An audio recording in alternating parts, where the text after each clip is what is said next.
Hey, welcome back here to the Central PA Pour. And if you look off to my left, Mr. Kevin is back in the house. Cheers. Here you are. And off to my right, Mr. Dave. I'm Nothing. here. You're not. Oh, I was gonna say you're not gonna say anything. I said something. Okay. You didn't hear it. I turned the volume down on your headset. Oh, you did? Whenever Oh. it was Wow, wow, wow. Wow. So I'm Brett. So welcome back here to the Central PA Pour. If you're not out there and have a beer in your hand, by all means, go get a freaking beer. That's what we're about. Check us out on YouTube, wherever you get your audio podcast, social media at Central PA Pour. Give us a like and subscribe. We have a couple guests in here in studio, and we're excited to have them and learn about them. But what's been going on, guys? Just a whole lot of traveling. A whole lot of traveling again. West Coast, East Coast, Canada, All right. Canada. Oh, Canada. Toronto. Yeah, I saw that. You were checking in some beers up there. Yeah. Matter of fact, I'm drinking one of mine. Mr. Dave, what's been... I'm glad you are. As we're recording this, we actually had a couple snowstorms. Yeah, we did. Yeah.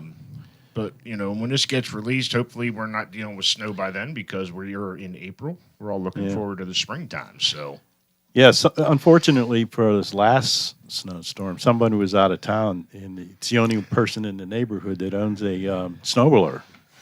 He wasn't there. You have your own snowblower. You have a son living with you. Yes. I have a young man that can pick up a shovel and go out, and I watch him. I told my wife to do it. She didn't listen. All right. Well, let's bring in our guest here. Welcome, Kevin and Logan. How are you guys? Great. Doing well. Doing well. Thanks for having us. You're welcome. And Prototype Brewery and Meadery, correct? Correct. Where did you guys come up with that, and how did that come about? Oof. It was a lot of trial and error of names. Like we kicked around a ton of names that we liked, a lot that we didn't like, but we wanted something relatively simple that rolled off the tongue, but also encapsulated what our mantra was for brewing and the industry, and how we wanted to proceed. Go out and be perceived in market. Wow. So what came first, the brewing or the mead? Definitely the brewery side. We're all, I think the majority of us are definitely beer guys. And then one of our good buddies, Brent, was making incredible mead. He makes some of the best mead I've ever had. I'll be honest, down. I haven't had a mead, so I Yeah. couldn't even Oh, tell really? you. No, never had a mead. So I mean, there's definitely really good mead out there. It's not easy to find. Like you can't just go to your local grocery store or local wine and spirits and pick up a good bottle of mead. Most of those are not good, but there's a lot of bad mead out there. That's a problem, I think. So it was just a bunch of friends that knew each other, brewed together, and fuck it, we're going to start a brewery, man. Yeah, pretty much. It's like we all were beer industry people for the most part, and just enjoyed each other's company, friends, and have made beers with each other outside of the industry, just kind of homebrew, whatever. And then a couple of us are professional brewers, and a couple of us are salesmen. So we all dabble in the beer industry in some way, and all brought us together, and now we're trying to make it happen. So, Well, and I think that's why I found the story intriguing. I think we had met at Brew Kids on the Block last year. That you don't actually have yourself a brick and mortar, correct? not yet, yeah. But not you're yet. doing a lot of collaborating with others. Are these businesses you guys know from just being in the industry or have worked there, or how did those collaborations come about? Yeah, a little of both. I've been doing this for almost 10 years now, so I've made a lot of friends through the industry. And when I came to them and I was like, hey, I'm thinking about getting my own brand off the ground with these guys. First they said, don't do it. But then they said, if you're going to run with it and move forward, please, our phones are always on. Give us a call. If you want to come brew with us, learn, what we're doing. It was a lot of people just opening their doors, letting us come in, learn, brew beer, hang out, So it was definitely a mix. That's a fun part. We just had our first experience with Sign of the Horse. Did one of my homebrew recipes and got to hang out with them to do the brew process. It's cool. a fun day. It's always fun working in a brewery. Like we've been lucky enough to work with from 1 barrel all the way up to 30. So it's been a fun time with the collabs we've put together over the past year or two. So Now, is your product distributing that way, or is it going to be like if you do a collaboration, is it in their tap rooms? How does that come about? yeah, it depends on the brewery that we make it with. Like I think some of our beers have gotten distributed. Some of them have just been specifically the tap room. The beer we're going to try today is a tap room only beer. So Cool. it's Cool. I think the story's phenomenal. How many of you guys are in it? You guys are sitting here. Is it 2, 3, 4 of yous? So there are technically 5 of us total. Logan and myself. Cliff is more on the brew side, helps with a lot of the recipe formulation, come out and do beer. And then Brent is on the mead side. And then our buddy Ben comes in on the back end and definitely helps out with us, with, more on the brew side again with recipe formulations. We bounce a ton of stuff off of him. He helps out at Fest with us. So, yeah. Nice. That's awesome. So how, like you just mentioned, you go to a lot of beer fests and stuff like that, and you're finding that people are very receptive to what you guys are putting out. Yeah, absolutely. Coming from the sales side, we make sure that we try to align our styles and flavors of the beer with what the demand is. And we look at each fest and we're like, okay, what area is it in? What's the demographic coming? We make sure that we're putting out beer that makes sense for the people coming. And I think we've gotten tremendous amount of positive feedback and even some constructive criticism that from other breweries and other meaderies that we kind of took back to the drawing board. We're like, okay, this is how we can better ourselves. Right. That's awesome. That's got to be difficult, though. You just take Pennsylvania alone. The nomenclature of people, what do they like to drink, and then of course what season it is. You try to stick with that as well. So that's a handful. Yeah, absolutely. Hey, I gotta ask the question though. Because I know someone's going to bring it up, and we might want to do it later. But we just did a wine tasting podcast, and our host for that wine tasting podcast ran a clinic. I mean, he just ran a clinic. He went from one end of the spectrum to the other on the types of wine, how it's made, this and everything, where it came from, different countries that use it. I got to ask, because I don't know, what's the difference between a beer and a mead? So mead is just like basically honey wine. There's no malt added to it, so it's literally just honey and then whatever else you want to add to it, fermented. Well, gentlemen, I think we do have a beer sitting here before it gets too warm. Tell us a little bit about this. It's nice and thick. So this one is a absolutely silly collaboration we did with our friends at Fourscore. We've gotten really close with those guys over the past couple of years, and we were joking about Pokemon, I think, one time at a festival, and then we were talking about how we should do a beer that is like kind of based around Pokemon, and then we should do a series of beers that are based around Pokemon that you got to catch all of them because that's the theme of Pokemon. And we had to start with Charizard, which is like one of the most popular Pokemon. So we came up with Narzard. And I texted Eric from Fourscore. I was like, "What if we did a like Mountain Dew sour beer?" And he said, "You're crazy, but I love it." So, and a couple months later, we make Narzard, which is like a what's it? Code Red. Code Red, yeah. yeah. So like Mountain Dew Code Red themed sour beer. Well, and we just had like Glenn Smith on from Brewery Tours, and that's what this craft industry is all about, coming up with the odd stuff that is out of the box. So, so this is, you said it's like a Code Red Mountain Dew. Yeah, And but it's got real cherries in it, so it's like cherry and then some Mountain Dew situation in there. Cheers Cheers. to Narzard Code Red, you said. Narzard. Yeah, just Narzard. Yeah. Wow, That's good.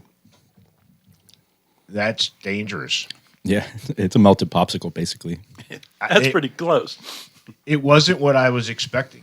By the looks, you're expecting something thick Yeah. and real like creamy, but that's Pretty fucking good, man. We tossed around the idea of making it like an ice cream sour, doing like Mountain Dew ice cream, but then I was like, man, I kind of want it to be more like reminiscent of like soda. So yeah, it's a little thinner than like a thick sour, but Well, and Fourscore is known for them smoothie yeah, type yeah. things. And that's what I was telling Eric. I was like, I don't want it to be that thick. I want it to be a little thinner, like something reminds you you're drinking soda a little It bit. does. but- It's like a cherry Mountain Dew. Yep. The cherry's not over distinct. No. You're getting just a hint of it. Yep. Because I'm not a big cherry fan, but that's perfect. Yeah, it blends the lemon and the lime really nicely in there. That it gives, the real essence of what a Mountain Dew would taste like. So whose idea was this one? Whose recipe? That came from my brain, and then me and Eric just kind of went back and forth with the recipe That's cool. until we dialed this one in. All right, so Kevin looked over here to Mr. Dave. Yeah, he was actually. He took 2 sips, so it must mean it's good for It's him. pretty good. There are sours and then there are sours. Yeah, this is just a kettle sour, but not technically a kettle sour because it's like a pitched sour, but it's still it's clean. It's not too sour. It's like Right. It's got that what Glenn say? It was puckery on Yeah. the back end. It makes you want to go for some more. Yeah, Yeah. me too. Yeah. Yeah, it's pretty good, and I'm going to be the first to tell you if I don't like it, I don't like it. yeah. The fact that you're almost done with your glass, Yeah, oh yeah, I'll drink it. I'll finish it off. That's why I had to. I have actually put the glass back full. yeah. I've done that. I've done that at Go ahead, my Logan. friends' breweries. So yourself. yeah. Oh, You got Dave. You got Dave Yeah, delayed. this is pretty good. yeah. That's the thing with sour beers. I think there's like some people that like that like absolute like warhead like pucker sour. Right. Then there's people that want that balanced sweetness. Yeah. So This is pretty balanced. For me, it's the pucker and the thickness. The Yeah. the texture.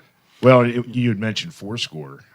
They used to put out that Star Wars theme smoothies, and I think Dave and I had to one time. We actually had to squeeze the can Yeah, it to was get it pretty- off. But yeah, like them and Imprint, I think have both gotten Yeah. to that like thickness level where some of their beers. But we aren't afraid to do stuff like that too. So it's fun. Yeah, you said you weren't a cherry fan. You like buck cherry.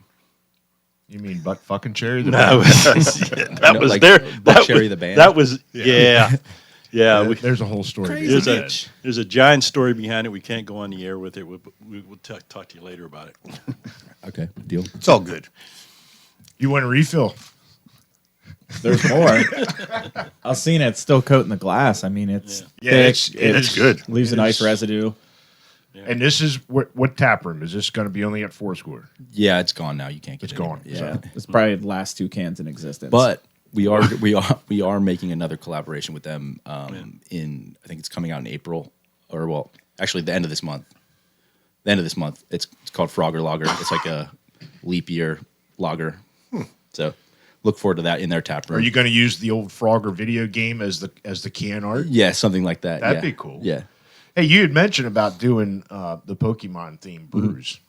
That's a cool idea. Yeah, we have more of those coming along the way too. We get a lot of DMs about the Pokemon beers. We'll be making more for sure. Like I know Fourscore's done a few other ones with other breweries too. So like it's kind of been like a ongoing project for them. That would be a cool idea because you know how people have like those brew pub cards where you can go get your stamps. You're onto something there. Yeah, we've definitely seen people like peel the sticker off the can and keep it Yeah. for sure. Yeah, someone messaged us that they made magnets out of it. They peeled the sticker, threw it on a magnet. It's on their fridge. Now I'm gonna have to get them to do that for me. But Yeah. that'd be cool if you could collab with a bunch of the ones from Central PA area. And That's the idea. And now put a card out, a Pokemon card, and go get these. Yeah, well, I think we've been trying to come up with a way to make like the label an actual sticker. That you can actually take off and Yeah, easily yeah. take Yeah. off. But you guys are onto something, man. We're mulling the idea around. It's prototype. It's Yeah. a prototype. Exactly. I think that's cool. So you guys have been in this about is it you're 10 years in this business? How Yep. long have you been in it, Logan? Just about the same, yeah. And what's got you started? Not just home brewing, but you guys mentioned you guys are in the beer business. Whereabouts are you guys? How did you guys start somewhere at a brewery or something like that? Well, I started in like just the bar industry, working at brew pub, like places that carried a lot of cool breweries, like tap rooms that had 20 plus, 40 plus taps. Managing those bars, like ordering the beer for them, just getting to know different breweries, local breweries, not so local. Kind of just feeding my flame of craft beer knowledge, and just started making beer with one of the chefs at one of the bars that I worked at. Just really got into beer from there, and then became a craft beer salesman after that. Just from being a bartender, bar manager, getting to know the guys that I was buying beer from, they kind of got me into the sales side. So that's what I've been doing for the past 8 years. Yeah. So you're still doing that? Yep, still doing sales. That's just like my day-to-day job, but trying to get Prototype to be that eventually. That's cool. Yeah. So before beer, I worked in the amusement park industry. Kind of got my time in there and decided I want to do something different. My neighbor growing up was the owner of Hophead's craft beer apparel. So he's like, hey, come help me out at beer fests. So I went there, networked my butt off, and got to know the guys at Evil Genius. And they knew, I helped them with a bunch of beer fests too. So they're like, hey, we have a, sales job coming up. Would you be interested? So went through the whole process there, and I was there for 8+ years. So, it was, that's kind of where I got my start. That's awesome. That's awesome. Next step, you guys looking to become brick and mortar? Eventually, right now we're trying to be like just kind of stay nimble and just make beer where we can. We're hoping to find a place where we can like permanently make beer.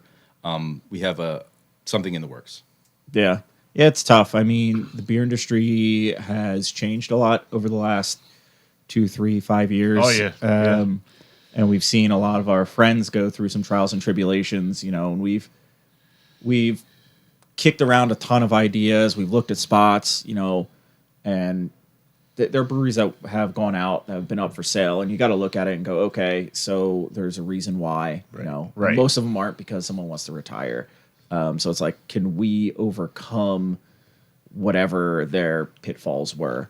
And if we decidedly can't do that, it's like, hey, this spot's not going to work. So we're trying to be as picky as possible.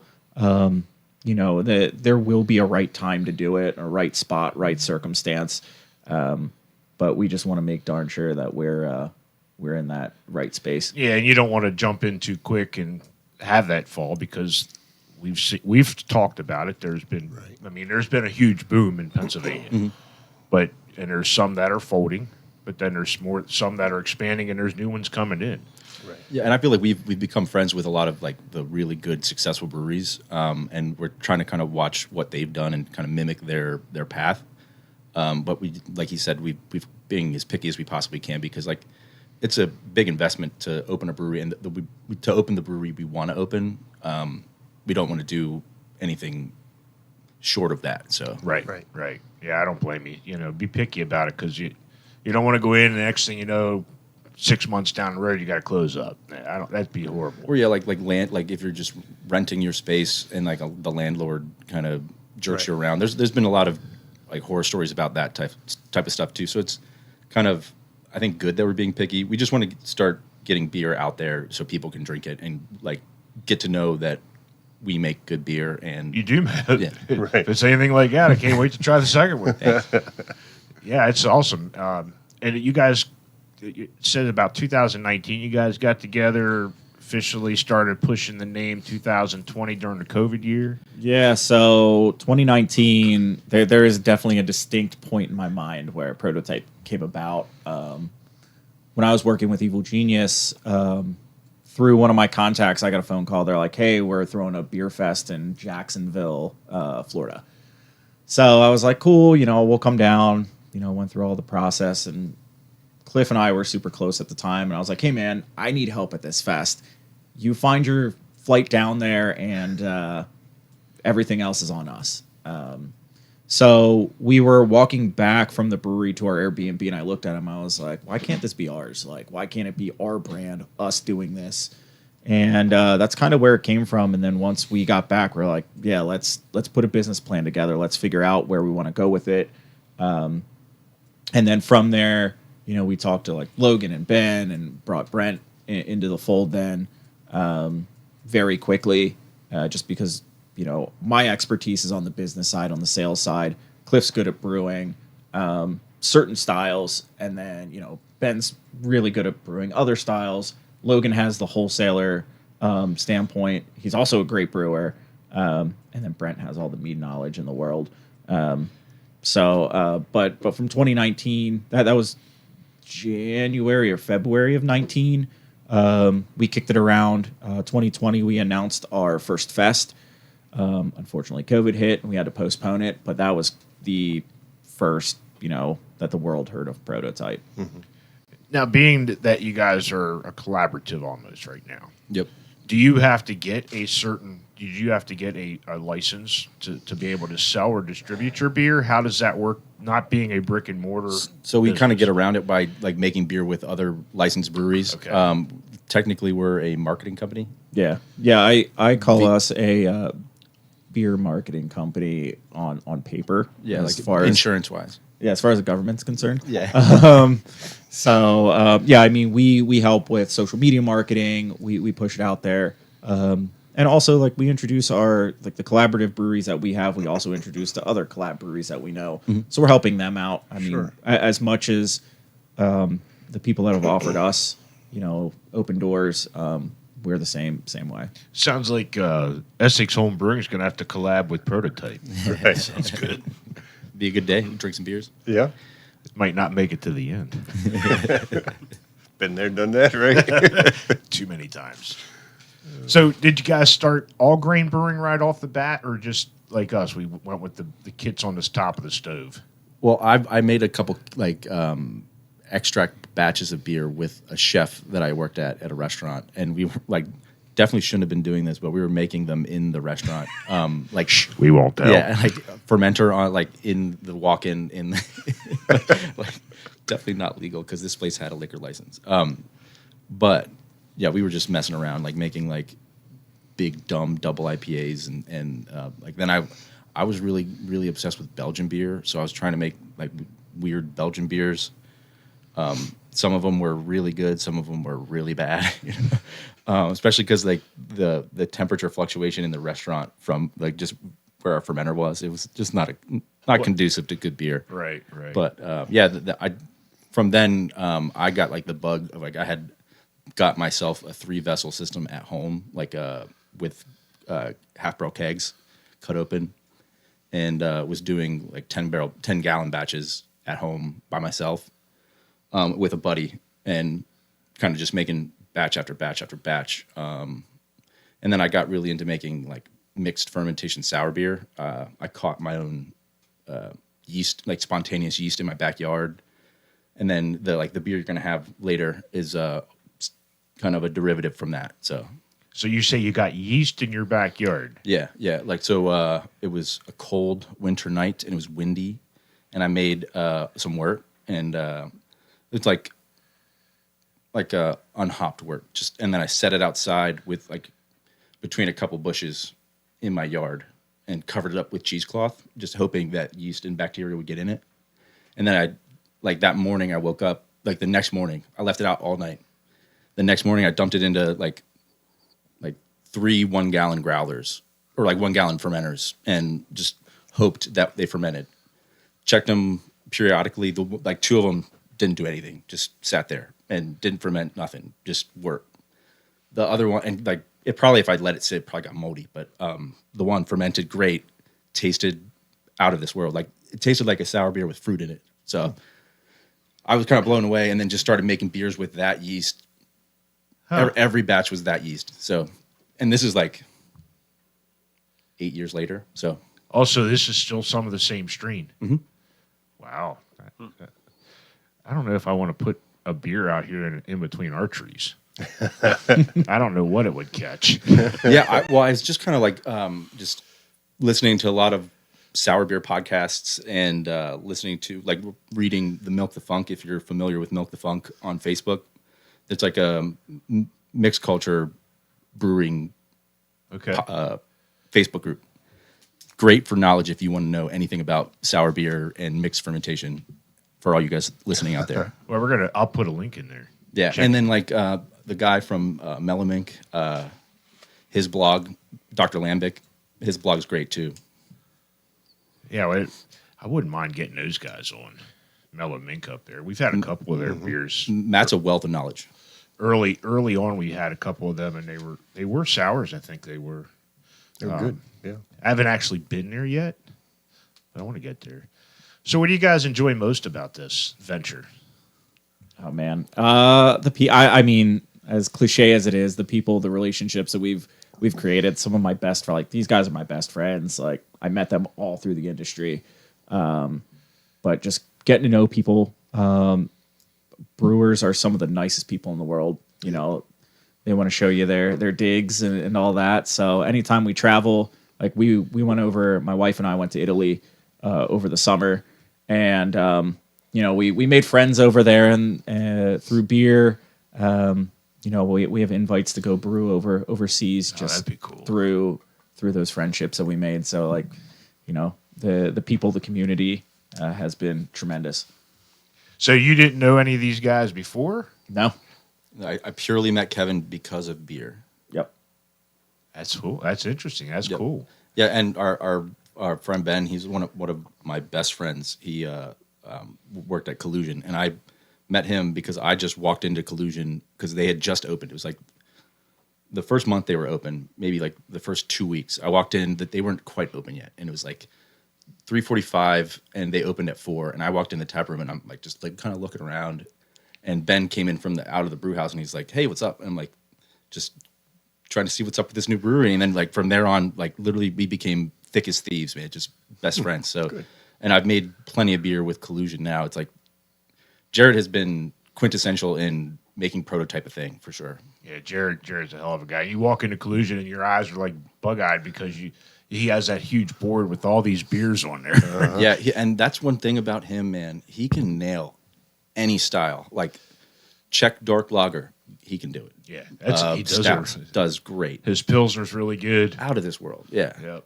Actually, I think I still have one can of his Ellie Ray that he just put out for his daughter's. I actually made the label for that. Did you? Yeah. That's cool. Yeah, I think I have one more can up in the fridge of that. So That beer was really good. I really like that. His new Anamorphous is also out of this world too. So yeah, I think when we had him on, he had to kind of symbolically say it slowly so I could pronounce it correctly. yeah, he gets wild with the names. I don't know where he gets the some of the names he comes up with, like Greek mythology and stuff like that. So he's a weird brain. What do you guys like to do on the side? Beer. Yeah, pretty much. Yeah, I'm a big golfer. I like to golf a lot. There you go, Kev. Yeah. Yeah, I mean, I dabble in a little bit of everything. I play slow pitch softball, so that keeps me, you know, busy. I remember those days. Busy on the weekends and keeps me somewhat in shape. How's the league changed? I mean, has it changed in there? You still playing at Hoffman Complex? I played tournaments there, but I really haven't played league. But I mean, it's from my friends playing down there. It's downsized a lot. A lot of teams have just kind of moved on. Some of the older guys retired, and the younger guys just aren't there. I did enjoy it. It was our motto was win or lose, we still booze. Yep. And if you screwed up the game before, you were supplying the beer for the next game. Yep. I definitely have a shirt that says that. That's cool. So you do a tournament softball. Yeah, I do tournaments. I played last year. I think I played in 5 different leagues. So it's Must be pretty damn good. I'm all right. I know one time we were in there in Hoffman in a tournament, and I had a pretty good team. I think we were Division 3 at that time, so that's just going back 20-some years ago, 30 years ago. And this team from New York came in. They were called the Falcons. Bunch of older guys. They schooled us. So we pulled the short fielder in, and he looked at me. He says, "That hole for me." I'm like, "If you can hit it, every time." It's like, geez, they schooled us. But being from New York, they were the nicest guys. They like, come here, have a beer with us afterwards. So that was cool. I enjoyed softball. It just took up a lot of time. Yeah. It was a lot of time. Between league nights and weekend tournaments, it was. I ain't got time. I wouldn't have time to do this. Yeah. Wouldn't have time to brew. So, it says you like the paranormal stuff. Yeah. Yeah. So Ghost hunter. Ghost hunter, cryptids, and it's just something interesting that like makes you think beyond the norm. Paranormal, obviously, but there's definitely something more to what every day is. So and I think there have been cryptids in the past that people are like, no, that doesn't exist, like platypus. Like that was technically a cryptid for the longest time, and then people saw them and captured one, and they're like, yep, this is an actual animal. So I'm Christian, and I'll say God was probably smoking a doobie when he made the platypus. That's pretty cool. So I'm pretty sure you've been up to Gettysburg and all through that stuff. Yep. And, yeah. yeah, their tours are using the fake stuff, but Yeah. I mean, do you get these guys involved in it? not really. I mean, I talk about it enough that it probably they've learned some stuff, but I mean, it seeps into kind of our branding. We have a cool project coming up. One of my buddies owns a coffee company out in the Midwest that he bases a lot of his imagery and branding around cryptids. He does a blend called Mothman's Red Eye Blend. So we want to do more with his coffee brand, and he's going to do a custom blend for us. Nice coffee stout. Yeah. So we want to build that around kind of a cryptid theme. Kind of do a coffee, like coffee beers, like different styles of beers with coffee in them, like, and then just kind of expand on that brand. Another good one is a cream ale with I coffee in it. Love it. Coffee Yeah, cream ale. I don't know if you've ever had any of the ones from Carton in New Jersey. They have like a whole coffee and cream series that's Check that out. it's Going there interesting. pretty quick. Yeah, they're like light cream ales that are kind of sweetened, and it's like the standard coffee and 2 creams or whatever. It's really good. I think it's just called regular coffee. Regular coffee. Yeah. What was the name of it? Carton Brewing Company, New Jersey. Well, we do have another beer sitting here. So what's this one? You said this is you were talking about the yeast strain, and that's in this beer. That is in this beer. So this is called Farmhouse Explorer. It is a beer that we made with Collusion. So like the base beer is a Hefeweizen, and it was called Urban Explorer, I think is the name of the Hefeweizen. So I can definitely get that wild yeast tang out of it, out of the aroma. yeah, so like Dave's I said, gonna love this one. this one might not be as good as the Nanars are to Dave, but this one's my favorite. Cheers. Cheers. Farmhouse Explorer with the wild yeast strain.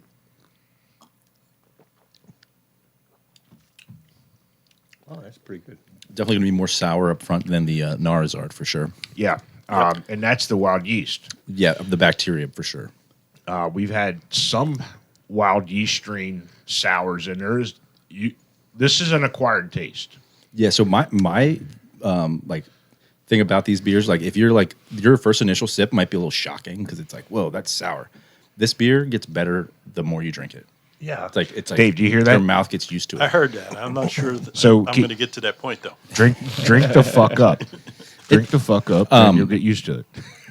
With this like series of sour mixed culture beers we've been doing with Collusion, we kind of make it a different base beer each time, and then see how the yeast reacts. The first one we did was it Slice? Le Petit Slice. La Petite Slice, and that beer was a little more hoppy. Like the base beer was more hoppy, so the bacteria couldn't get do as much work.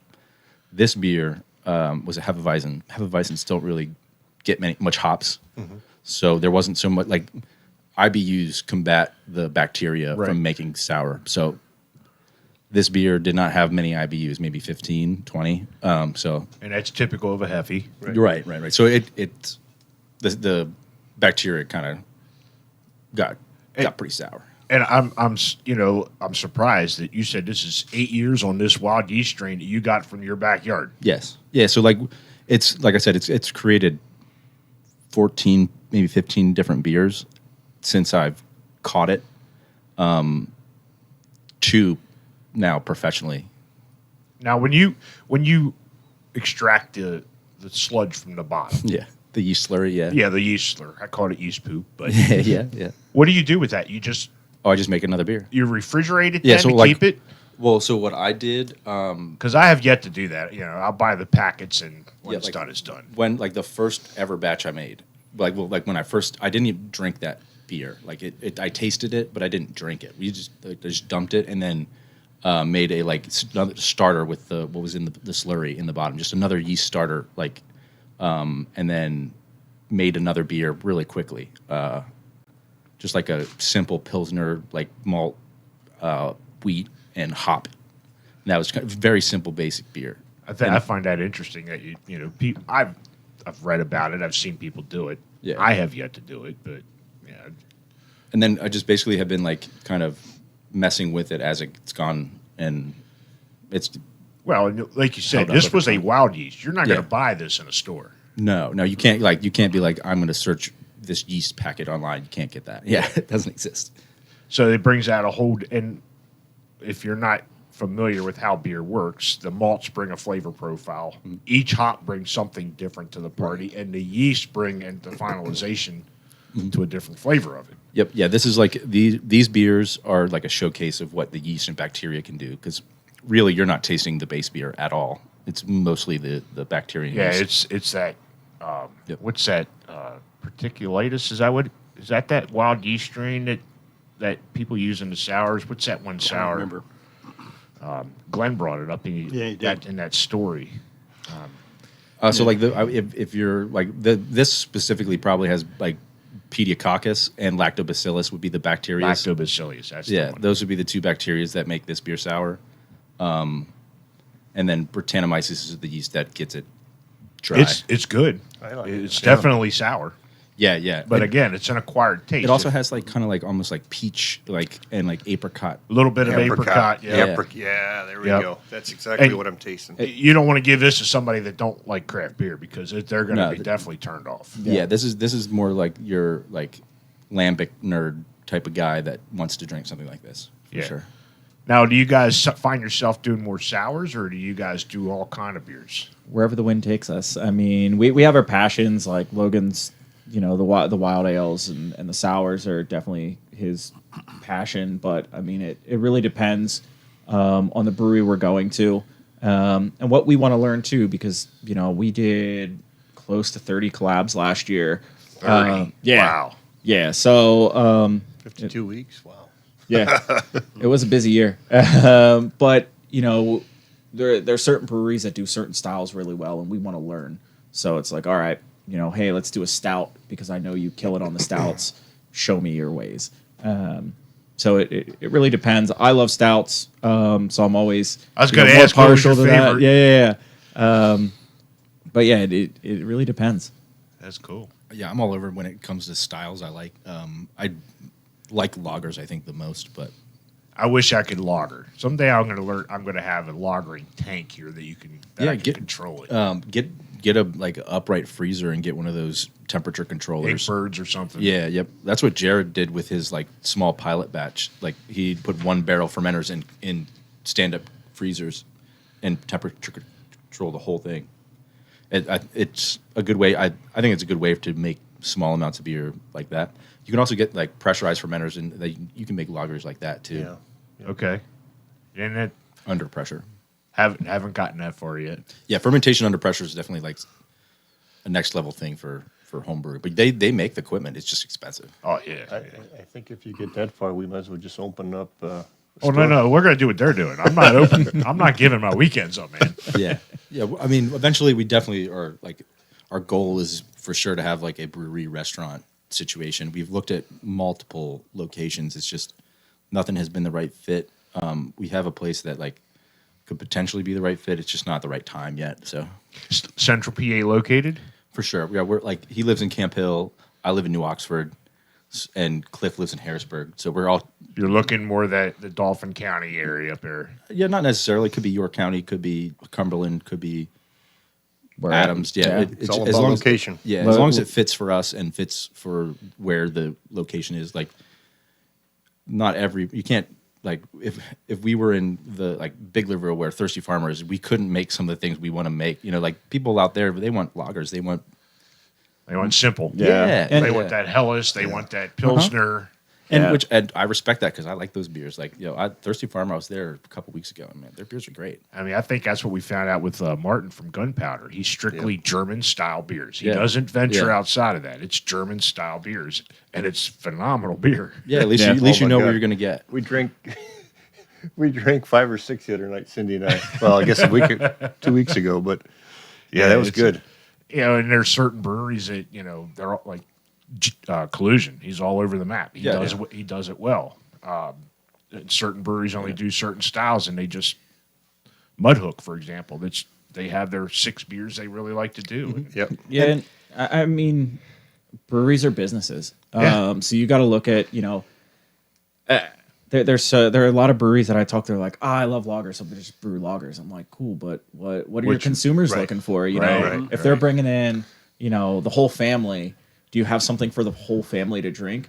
Because they're going to go to the restaurant around the corner. They're going to eat dinner. They might come in for one beer, but if you are diversified, if you're brewing to everyone's taste, which is tough. Yeah. it is tough. Yeah. But if you at least have those options, you're more likely to grab more than one beer. They'll stay longer. They'll have good times, tell their friends, and get Yeah. more people to come. So And we've heard that mentioned, other than Liquid Hero. Yeah. If you don't have food, you just hit it on the head. They're not going to stick around. They might have one. Gotta have Now, the when I Meadery. walk into any brewery, I don't care what it is. I'm buying a flight. I want to try it all. And then if you do crowlers or something to go home, I might buy one and take home. But I'm doing the whole flight.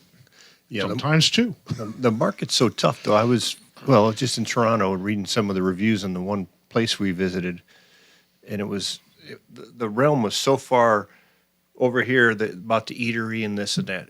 Why are kids allowed in here? the age-old question. And then it gets over to why are you only serving pizza? People are never happy. So if you give them a variety, they'll come. Yeah. Variety they'll is come. the spice of life, they say. So. Yeah. I'm big on the eateries myself, but Yeah, I enjoy it all. Yeah. Food, whatever. I don't care. I'm going to come visit. yeah, it don't have to be fancy. Just Yeah, a variety. I think when it comes to a brewery, like I don't think most people are looking for like an extreme culinary experience. Right. But I think it's got to have some sort of food to go along with it. Although Especially if you're making big, heavy beers. a lot of the breweries that are out there are putting out some phenomenal food. Oh, absolutely. Yeah, I know, no doubt. I think Mad Chef, for example. Wow. Yeah, Chef- says it Chef, right in the Chef's name. insane though. Yeah. I mean, he's putting out such good food, and like that's his background. But I think there's also a time and place for elevating the food experience. Right. I'm always a huge proponent of doing like beer dinners and private events where one night a month you can come and have an amazing experience. You allow your cooks and your chefs to flex their skills, do the beer pairings. The brewery that I work at now full time, we're going to do a beer and bourbon pairing. And let beer and bourbon pairing. yeah, Invite me. yeah. So I mean, that's going to be one night and maybe every other month or whatever it may be. But you get a very curated menu. You get to taste a bunch of different things going on.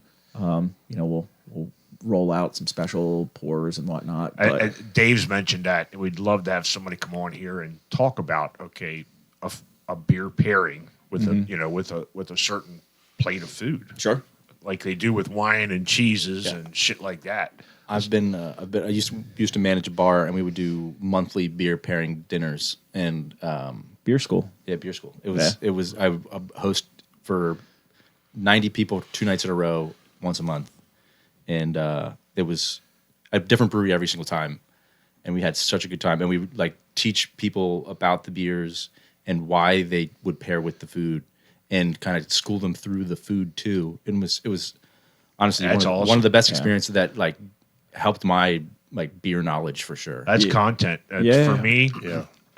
anything goes with beer for me. Oh, for sure, and it creates community because like I did after you left there. I did a couple of the beer dinners with Evil Genius, and I came back. I think we did 3 of them. Every time it was the same people coming through, And it'd be that night they'd all come in, and it's just like one big happy family. They see each other, they come in, and you create the good vibes. And I think that's what brewery should be. It should be that community center. There's so much to offer. Oh, Yeah. absolutely. And like that's the one thing when we look at these locations, it's like, hey, is there a community here to support us?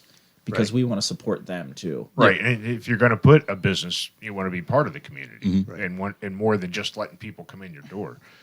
That's awesome. That's a great business model to have. We need that content. Oh yeah, Beer and food and all that stuff. That's awesome. Well, our original intent is that we were going to bring on several different brewers and Blind taste them. blind taste the food and the beer pairings that they suggest, and then see what everyone likes. And we're still working on it. It's tough because of the fact that this is a hobby. Yeah. This is a hobby, And, non-profit hobby. Yeah, and it's tough because of the fact that there's a lot of intensive work in putting something like that together, and it took me longer to get the wine tasting and the wine podcast off the ground than I had expected. And I'm hoping since that's up and running now that I can move on to the other things that we've been looking at. Yeah. Kevin, I see you're into baseball too. Yeah. Unfortunately, you like the Red Sox. Yeah, it's been quite the couple of years of trying to get under the luxury tax threshold and breaking all of our hearts. I'm a Yankee fan, so I don't like you already. Hey, we gave you Verdugo. It's fine. I did see that. It was like a gift. That trade was awful. Well, the Yankees were awful last year. They need pitching. They don't need another bat. They need pitching. If I was a Yankees fan, I would not put my vote of confidence in Aaron Boone. No. I think he's lost the team at this point. I think so too, but he's dealt the hand that they signed all these huge contracts to. Yeah. Got a bunch of egos. For sure. I think you got to bring a manager in, at least some type of new life to maybe get rid of Giancarlo Stanton for one. I don't think they can get rid of that They contract. can't get rid of him. It's such a quagmire. Nobody else wants him. Yeah. What about you? You watch baseball? I do. I'm a Orioles fan. Hey, I think they're going to have a great team this year. you just picked up Corbin Burns. Yeah, it's going to be. I'm looking forward to the playoffs already. I like being a Yankee fan. I don't like the Red Sox, It's fine. but I do like certain people on there. I was rooting for the Orioles because the Yankees just last year. They didn't have the experience, but now they got experience. Yeah, They have they a got good a core, lot of young kids on that team, and you so- got new ownership. Yeah, that's the big one. Because I think Angelo's back in the day tried to keep up with the Yankees and the Red Sox by bringing in these big free agents, and it never worked. And like Buck Showalter did like a great job with them, but like, he's he was- such a great manager. He was held back, I think, so much because of the owners. Well, I think you got something to look forward to. Yankees and Red Sox are still building. Yeah. It's time for the other teams to. I think both young cores for the Yankees and the Red Sox look good. Yeah. I think it's 2 years away at least, and I hope they don't rush the prospects because it does them a disservice not getting those reps. And they're going to rush them oh yeah, because it's about winning championships. Mm-hmm. I mean, we're not the Dodgers. The Dodgers are buying everything, and thank God they lost last year. I love that. What other sports you guys watch? Big football guy. Love All right. football. But I mean, it's over now, but football. Yeah. NBA. I watch NBA a lot too. yeah. Football, hockey. But my other two. Baseball's kind of my number one. So That's my number one. Yeah, my number one's definitely football. Who's your team? Steelers. Oh, there we go. Nice. Yep. Let's go. Yeah, I'm sitting between two Steeler fans. Nice. Yeah, yeah, I don't watch anymore. I used to. Yeah. I used to root for the Bills. Used yeah. to. It's too bad that they Heartache. never won a Super Bowl. Yeah. I'm like, Hey, I just watched a good documentary on that. oh, It was called 0 for 4. Yeah. oh, for, oh for 4. No, I mean- it was actually called the Four Falls of Buffalo. Yeah. The fact that they went did that 4 years in a row. 4 is years in a still- row is still. That's, So me. yes, That's and that was impressive. part of the documentary because after they lost the third one, everybody was against them. They didn't want them to come back. Well, But to do it 4 straight years to get there, yeah, and just such like heart wrenching fashion to lose. Like they should have had possibly 2 of the 4. The first one definitely they should First and third, I thought. Yeah. Yeah. the wide right one. Yep. Oh yeah, the wide right. And so during that documentary, they were talking to Scott Norwood, and even to this day, when he's talking about it, he's tearing up like he was so mortified. Oh yeah, I mean, I'm sure Jim Kelly like still like can't sleep at night because of that shit. Yeah, but that was a good documentary. So if you do get a chance to watch it, it was like, oh, shit, I gotta watch this because that's when I was actually going to those games up there in the fucking cold. Yeah, that's awesome. Got their new stadium going. Yeah. I saw that. Yeah. So Yeah, what's we got indoctrinated. Kevin and I, we're pretty much indoctrinated Steelers. Yeah. Yeah, me and my fiance were at the game this year against the Cardinals where it like downpoured and like they like stopped the game and then started it again and then stopped it and then started it again. That's aggravating. It was, and we lost bad. We It was ugly. every baseball game we went to this year, we got rained out or just had to sit there and drink. We went to the Pens the night before again, and it was the Flyers, and it was like a thriller of a game, and they lost in overtime. So like, not only did I go to a Pens game and a Steelers game, but they both lost in the same weekend. It's a tough scene. tough being a Hey, you tough could be scene. like a Penn State fan. Then you know the aggravation. We were going to go to a Toronto hockey game the other night. The cheapest ticket was like $249. Wow. It's like, oh my god, how do you afford this? I don't know how people. But that's can like what afford that's it. like the only sport they have though. Right. No, they have, no, they have they- other sports. They're just baseball, not good at Basketball it. too, Come on, they have the Canadian Football League. which actually like is very popular up there. Very is. Yeah, and like the same team wins it every year, right? And they have soccer. And that- Montreal doesn't. Yeah, you guys soccer. Toronto has a baseball team. I didn't say they. and we didn't basketball. say they were good. They just have Yeah, a team. Right. They try to be good. Of course, they're competing in the American League East, so ain't gonna happen. So we know what's kind of what your guys' are future. Where can they find Prototype currently? Yeah, it just kind of depends. Like right now, I think Collusion has a couple of our beers on draft. Yeah, I don't know if they At- kicked yet, but we have a smoothie sour. Had a smoothie sour on there. Super Soma Slush. Yup. And then a ice cream Skittles seltzer. Ice cream Skittles. Skittles. That's an Yes. interesting combination. Skittles So and whose ice mind cream. did that come out of? Logan. So we were going to a beer fest that was what was it? Halloween themed. Halloween Candy Yeah, and- candy themed. And I was like, we had made a seltzer base, and I was like, well, let me do something wild with it. And everybody was like, what can we do? And I said, Skittles. And then someone said, what about ice cream? And I was like, okay, Skittles ice cream it is. That's I bet it was interesting. No idea. It looks and tastes like a pink Starburst, to be Yeah. honest. It- It's weird. It was. It was wasn't. good. It wasn't Sweet. offensive Yeah. by any mean. Like it was good for what it was. You know, if we don't think something's good, we won't pour it. Well, we'll pour it down the drain. But you know, Or call all your friends. Or hey, we need to kick this, so I got something to put Yeah. back in there. It wasn't my favorite thing I've ever made, but it was fun. We like to have fun. it was the prototype of the better one. Yeah. That's awesome. Social media, you guys, no website yet, right? No, so pretty much just Instagram. Yeah, Instagram's Facebook. really the I heavy think one. I have it up above at Prototype Brewery Yep. and at Prototype Brew. At Prototype Brewery. Yeah. Okay. Brewery. And then you guys are also, you got an email and stuff. I got that Yeah. out there. Where can they find you this year? You do brew festivals, you said, and stuff like that? For sure. Our next collab coming out will be with Fourscore, like I was saying, at the end of the month. I don't know that they've posted anything about it yet, but sneak peek. Frogger Lager. It's a thiolized lager. Pretty interesting. Look for that one. Yeah. It's in the Actually, tanks we'd now. like to get Fourscore to sit down with us, too. I might be able to help you with that. That'd be cool. Yeah. That'd be cool. I've reached out when Ben was there a long time ago. Yeah. Eric's now their head brewer. He was there, Ben's apprentice. Yeah. Eric's the man. He's a good dude. Like to get those guys on. Good friend of mine. You guys going to be like at Brew Kids again this year? Your Oktoberfest, anything like that outside Yeah. in the Central PA area? Yeah, we should be. We try to do as many of the Matt Davis production fests that we can. Matt's been a long time friend. He helped us with our fest. He helped us a lot with our yeah. festival. So More than he should have, but Yeah. thank you, Matt. But yeah, we'll definitely be as many we can attend with his fest. We always do the School Cool Fest with the Pojeroo guys. We are going back to Altered States down at 8th State in Greenville, South Carolina.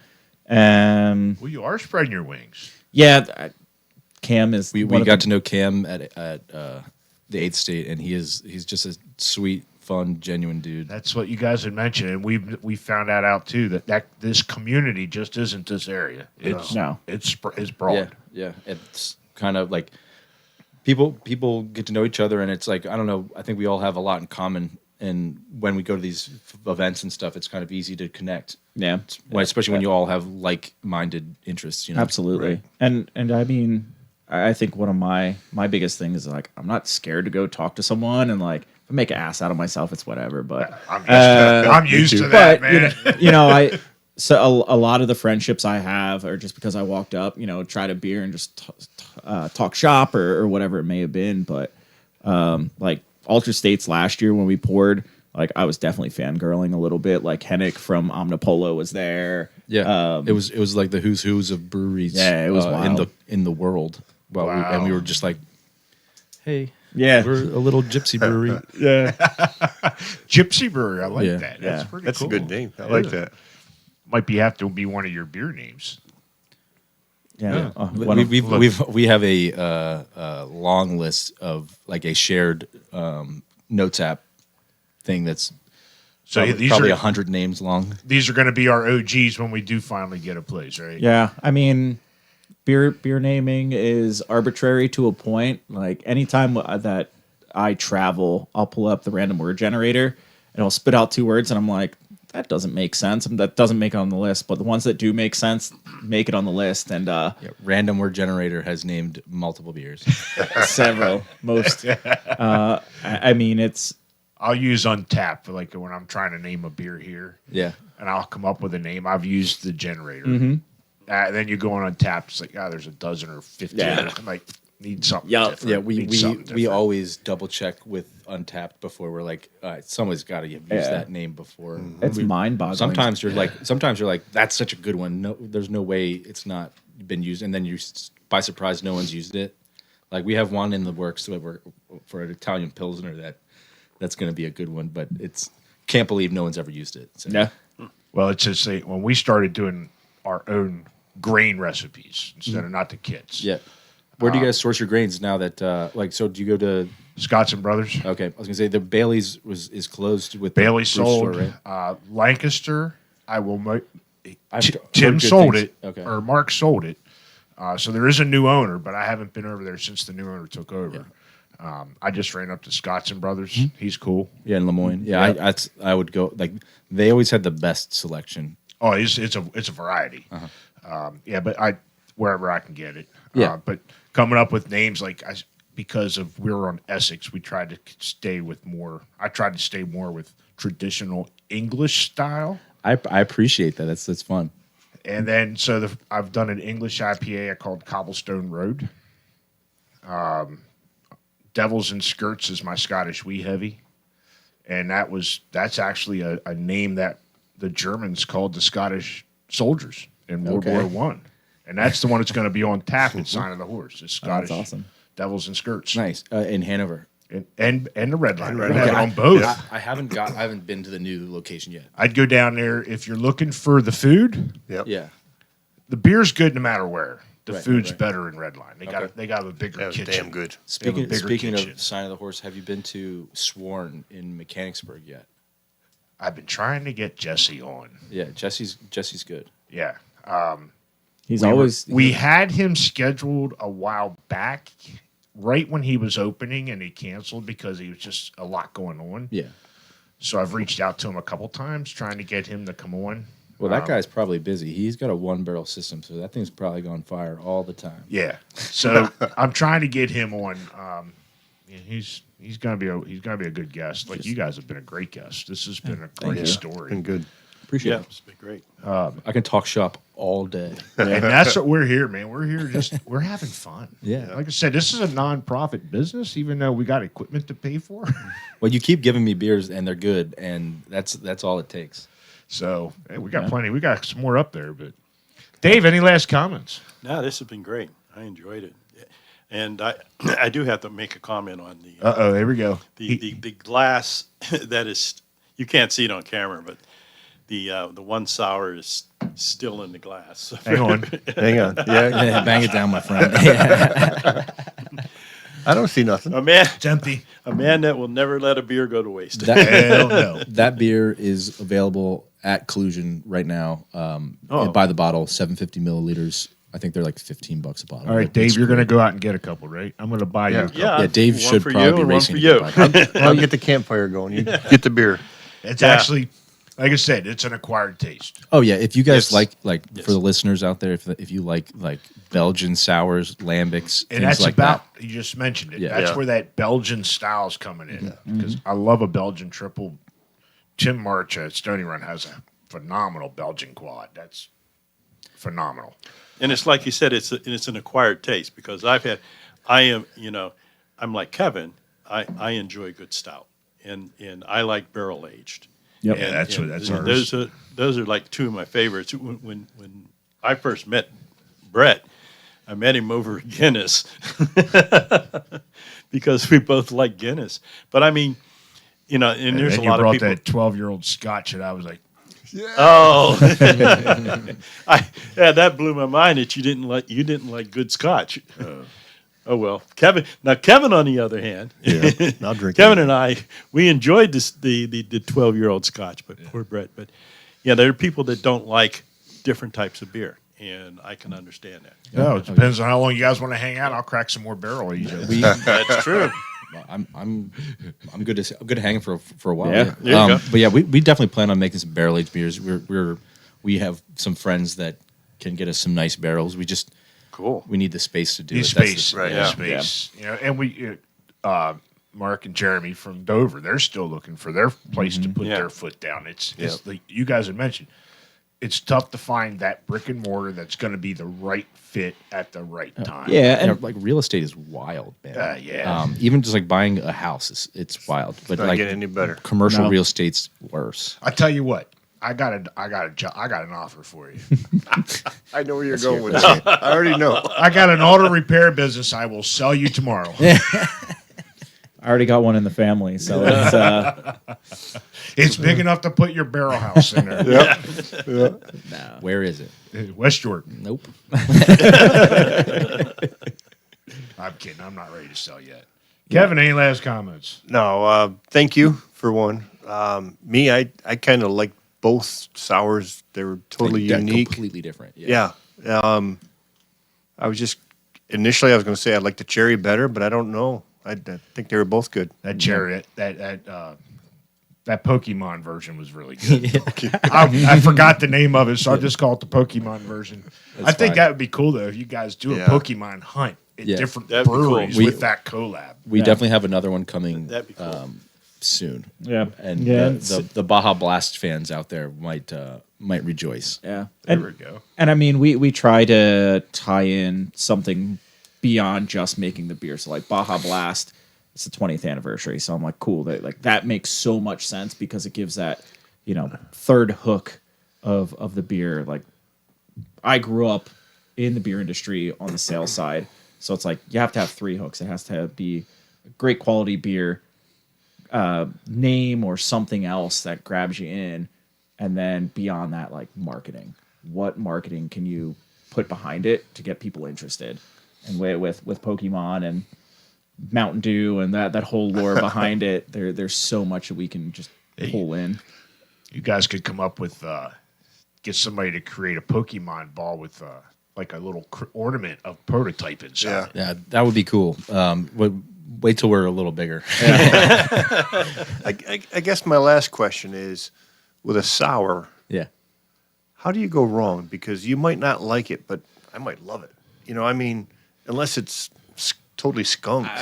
There are definitely ways you can go wrong. Yeah, there's a lot of ways to go wrong. The yeast can produce like there's one sour in the back of my mind that has always terrified me because I had to try to sell it, but it went like Cheetos. It tasted like cheese, and it got absolute trash ratings on Untappd. And we looked at it and we are like, "Yup, this wild berry sour isn't it?" So I mean, the yeast can do so much. You can get weird bacteria in it. Logan can elaborate way more than I can, but it can go wrong. Yeah, there's only so much you can do when it comes to like, especially like the aged sour beers, like the mixed culture one. There's a lot more problems you can run into with those beers. With like the Narzard type sours, like the quick sours. Science has come so far now. We have like just yeast that creates lactic acid, and that's probably the coolest thing that's happened in the past like 20 years with beer, in my opinion. Like that's the last 3 years that Philly yeast has really come. The sour Vissier. If you guys have tried that, if you want to make a sour beer here on your own, the sour Vissier or Philly sour, like without infecting your system, it's awesome stuff. Yeah, we've heard that, especially with the wild yeast, like from Aldous, Ryan and those guys from Aldous, and Jason said they do some wild ales. But they only go on one tap system because they don't want to infect the rest of their taps. Yeah, like when we're super careful, like with that, the bottling of that beer, we don't use like their normal. We have like a beer gun that we specifically use for that, just so that like nothing else gets contaminated. But I'm at the point where I don't curse much, but fuck Untappd because there's so much that you need to try. Yeah, that everybody's flavor palate's different. Well, it's I there's a love-hate relationship with Untappd. There's this account out there called Pilsnerish, and they're so funny with the Untappd like pictures where it'd be like a blueberry sour and they rate it 1 star. Hate blueberries. It's like Well, we've heard that numerous times. Well, I guess that's why Brooks Hamar, I think he was the first one to ever bring it up. He says, I get these half stars or 1 stars, and they say, well, they don't like this style of beer. Then why did you order? Why do you even fucking rate it? Or not rate it. Just leave it a blank rating, please. Well, it's super tough because like Untappd has become this kind of like it's the Google review for the beer industry. It's not even the Google review. It's like it's a chase because people just want to. People want to try to get their numbers up. It's like look at it as like Pokemon. You're trying to catch every single one. You might not want to Rattata because it's a garbage Pokemon. I'm going after the badges, man. Yeah, exactly. And people are just trying to get the badges on it. So they're like, I tried part of my partner's flight. Yeah. And they drink a sour. Oh, I hate sours. I hate that beer. This is my personal rating of that beer. But that beer wasn't for you. Right. Don't rate it. And like there is an inherent flaw in Untappd. I could go on for hours about this, but it's an inherent flaw of like, hey, this beer is incredible for the style. It is brewed really well, but I don't love it. So this is my personal review. That's how we do it. And this is 2 style review. Yeah. Like, and if we do rate one bad, if we do it, we're going to say, look, nothing against the beer. Yeah. This is a good quality beer. It's just not my style. But 3.5 is my lowest. Check it in, but don't rate it if you don't love it, because you still get credit for it. Oh, I know. I don't check beers. I'm not like this is just kind of like my thing. This is how I do it. Like if it's a style that I don't love and I admittedly don't love it, I won't rate it at all. But I will. What I mean by doing that is not just that. It's just I'm going to like say, okay, like for this one, I'm going to say very little cherry. It's in the nose. But this thing came out really good. Yeah. It tastes, and I'll say that, like the profile. So if somebody's reading it, they see, okay, if I get this is kind of what he said it's going to taste like. Cherry Mountain Dew. I know my son used to yell at me all the time because when I first started, I was rating some like a 2 and stuff because me and my lawnmower beers, Jack Daniels. And is that why it goes like this? Right, absolutely. But as I've learned as we've been doing this, I don't know if we've had a bad beer doing this. Yes, we bought some bad beer, but we haven't. No, we've had beers that are good beers. Yeah. Sometimes this is a good beer. One's going to be enough for me on that. Not of all of our favorites, but yeah. Yeah. It's a very good beer. That beer, in my opinion, is like one of those beers that needs doesn't need, but like it's good with food or like you want to pair that with something to offset that Absolutely. tangy wild ale. Yeah. Right. like a little meat and cheese board would be perfect with that. It's tough. I respect what you guys do, and like you guys are part of the industry.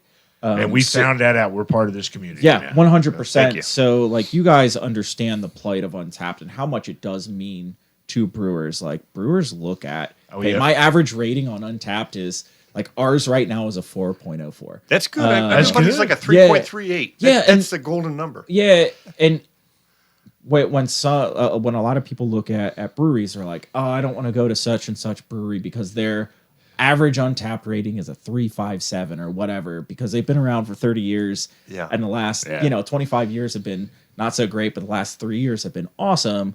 But they look at the average and they're like, meh, don't want it.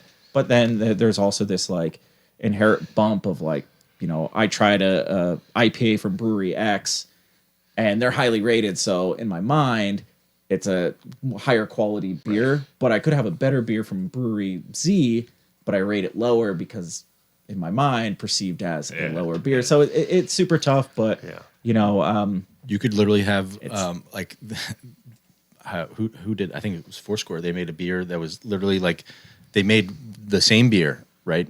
They labeled it 3 different labels. But it was the same beer. Same beer, 100%. same beer. But and then each label was a different color, and each label like they just changed the order of the hops on the label, and it was like Galaxy Citra Mosaic. This one, the next one was Mosaic Citra Galaxy. The next one was Citra Galaxy Mosaic. So And it's they like all came in probably different. they were all different ratings, and like people on Untapped were like, "This one's better than that." Like the green label was my favorite. They were the same beer. Yep. Now, You're not supposed to tell them their secret, probably. That was the joke. Like, Yeah. like it's a IPA with Citra Mosaic and Galaxy, and then the next one was Galaxy Mosaic Citra, and this same ABV, same ABV, same. It's like everything's the same. It's the same beer. It's the marketing perception. It is. It's It is. the perception of 100%. it. Yeah, 100%. And what's funny is like the green one got the highest rating. I was like a silver one, a black one, and a green one. The green one got the best rating. It's like there's psychology behind that too. Like that's why Sierra Nevada's green labels. There's why most IPAs are green labels. Like I mean, you look at. I went to school for business and I took a class on merchandising and marketing and all that. And there are certain colors that A, draw your eye, and B, you get good feelings about.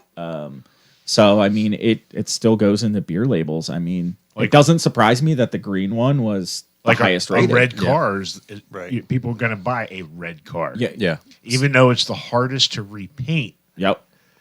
red, and it's biggest the stunt. most sought after stolen car is a red car. Yep. It's marketing. Yeah, absolutely. And I mean, the psychology of the sale is wild when you really dive into it. It's interesting. Well, I think you guys are on the right. You guys are on the right path. You have the smarts about it. You're waiting for the prime opportunity at the right time. I think it's great. These 2 beers, I can't wait to try the other ones when we get to see you guys. Yeah, So- we'll bring. I was joking. We're not going to bring just sours next time. We're going to bring IPAs for you, Dave. Yeah, just IPAs. I'll next send time. you my vacation schedule. Yeah, we do a lot of different styles. Like I think we've made a lager, a seltzer, stout. I think the only beer we need to do some more pub ales. I haven't. This ESB is. It phenomenal. sounds like a collab working I'm here. gonna have to get an ESB working now. I got the recipe. In due time. Yeah, for sure. Like once we're working on some things. We should have more prototype beer out there in 2024. That's cool. Yeah, 100%. Well, we're hoping to see you out and about. Yeah, just check our socials. We'll be updating things as we go. It's a work in progress. Always changing, always adapting. That's being a prototype. Yep. Yep. Never staying put. Exactly. Got to keep Yep. moving forward. Kevin, Logan, this has been an awesome experience. We appreciate it. I'm glad we got you guys in studio, sampled some good beer, and I can't wait to see what 2024 and beyond brings for Prototype. Maybe someday we'll be able to come and record at a brick and mortar of you guys' and sit down with the whole crew. Yeah. Yeah. Maybe do a collab in your own brewery someday. That'd be fun. 100%. So let's we're gonna cheers out here. This is, you had mentioned it. This is our pub ale. So this is our Essex pub ale, we call it. This is our home beer. If you're out there, let's raise a glass with Kevin and Logan from Prototype Brewery and Meadery and the CPP crew, and let's all be bonded by beer. Cheers. Cheers, y'all.